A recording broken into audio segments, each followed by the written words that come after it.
Before we begin the course, I wanted to cover a few administrative details. First of all, this course does have prerequisites. To do well in the course, you must have a advanced placement or AP level understanding of electricity and magnetism in physics, and these are at the level of MIT's 8.02 course, which you might check out on MIT OpenCourseWare. It is also useful for you to have a basic knowledge of solving simple differential equations. Now, we will cover how to solve some simple equations in this course, but if you come in with a knowledge of solving simple differential equations, that will be extremely helpful. There is a textbook for this course. It is Foundations of Analog and Digital Electronic Circuits by Agarwal and Lang.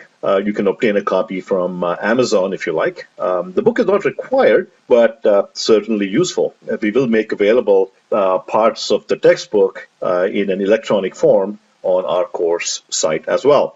I want to draw special attention to some of the underlined readings from this book in your course at a glance handout. Now, this handout tells you what is going to happen weekly in this course. It also tells you week by week what are the readings that we recommend that you do. We really recommend that you at least skim through the material that is assigned as reading. Now, the underlined readings are particularly important as they stress intuition in how you solve circuits and electronics problems. Now, in addition to the various forms of 6002X material that we will share with you, such as video lectures, interactive exercises, and so on, we will have several forms of assessment. We will give you weekly homeworks and laboratories. These homeworks and laboratories must be completed by the deadline indicated on the assignment, and we will assign both homeworks and labs each week. Now, the video lectures and the exercises and so on are for you to learn the material. Your performance in the course will be assessed using several methods.